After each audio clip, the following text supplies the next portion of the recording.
EA Sports. It's in my ass. I don't know what that means, but I wanted to say something's in my ass. So EA's in my ass. Skip it up and that up. All right, so Madden NFL 21. Holy crap, it's terrible. It has the lowest critic score on Metacritic from actual critics, and the review score, I'm not going to name numbers right now because they constantly fluctuate, is the lowest review score, I believe, for any game ever. That may go up and down, but it's really it's basically a patch to Madden NFL 20, and everyone despises it. And people are getting sick of EA just milking the NFL franchise and not innovating at all. Well, good news! EA's finally going to try to make the game not suck because they've seen how much negative press they've gotten. And here is what their blog post has to say on how they're going to improve Madden NFL 21. This is coming from Games Radar. I'm going to read this to you and then we will discuss. The first 3 major franchise mode updates is targeted for mid-November and will address community requests such as X Factor Superstar ability customization. This will allow commissioners to assign X Factors to any player via the Edit Player feature. Once a player has met the criteria to unlock an X Factor ability, commissioners will be able to edit their Superstar abilities and Superstar X Factor ability by selecting from those available within the player's position group. Players can control this in both offline and online franchises. Player card career stats UI. The statistics on the player cards will be revamped to include more context and season stats like week, opponent, and outcome, while also providing what team the player was on for every year of their career. This was a top community request for several years. Why did it take you several years to put it in, EA? Dev trait regression tuning. EA will tune player development traits in franchise mode to ensure a proper balance of superstar and X Factor players when progressing multiple years. Playoff bracket. A visual playoff bracket will be added into Madden 21 that reflects the new wild card format. This will allow players to see the complete playoff picture. That's great, EA. It's real good. You know what you should have done?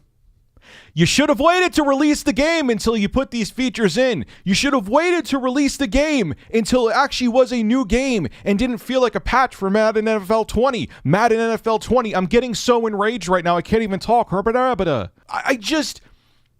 Look at what they're doing with Halo Infinite. I know there's a bunch of drama behind the scenes and there's development issues, but instead of rushing the game out and releasing a half-ass game to say, hey, we got a Halo game with a new Xbox console the first time since the original Xbox, they're delaying it because they want it to be good. They're delaying it because they want it to be good. Why can't you do the same? You know why they can't do the same? Because they're like, oh, we got a monopoly on the NFL license. We have no competitors. We could just keep releasing crap and people who are NFL diehards will keep buying our game. They'll keep buying it. This is why there needs to be competition. The NFL doesn't probably care either. They're making money hand over fist from EA for the exclusivity. But I know it's a totally different ball field, no pun intended, but look at AMD and Intel. When AMD was way behind the curve with their FX chips, Intel was like, oh, here's another quad core with 4 cores, 8 threads. Oh, we just refined it. Here's another quad core. More instructions per clock. It's just each core is better single core performance, just still a quad core, but hey, you know, just pick it up. Just keep buying it for insane prices. We don't need to go to 6 cores or 12 cores for the mainstream market.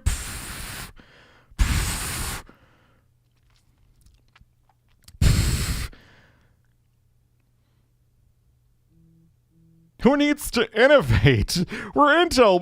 We don't have no competition. AMD competition? They're probably going to get out of the processor market. Oh, Ryzen's here. Hi. Ryzen's here. Ryzen, if you still have a first gen 8-core Ryzen, you're still doing good.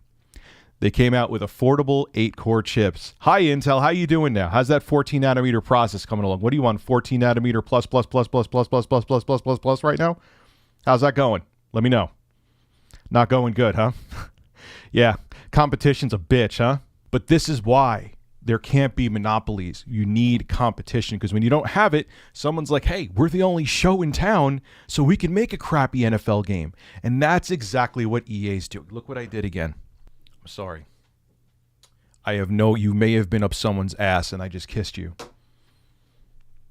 Granted, it was months ago when I got this, but there's still maybe fecal matter. I'm going to kiss you again.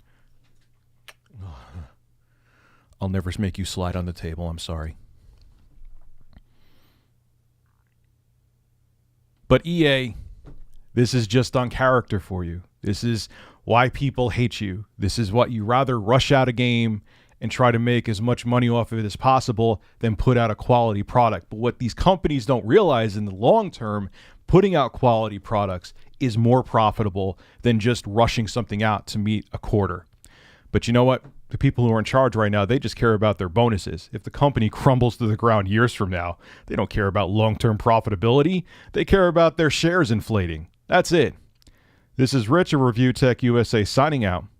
Have a good one. I won't leave you out either.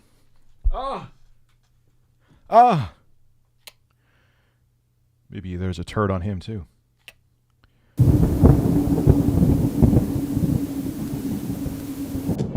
Hey, if you enjoy my content, consider becoming a Review Tech USA member. I'll have a link below in the description. I live stream now on this channel all the time, and it gives you access to cool emoticons to use as well while I live stream. Again, link below in the description. Thank you for your continued support.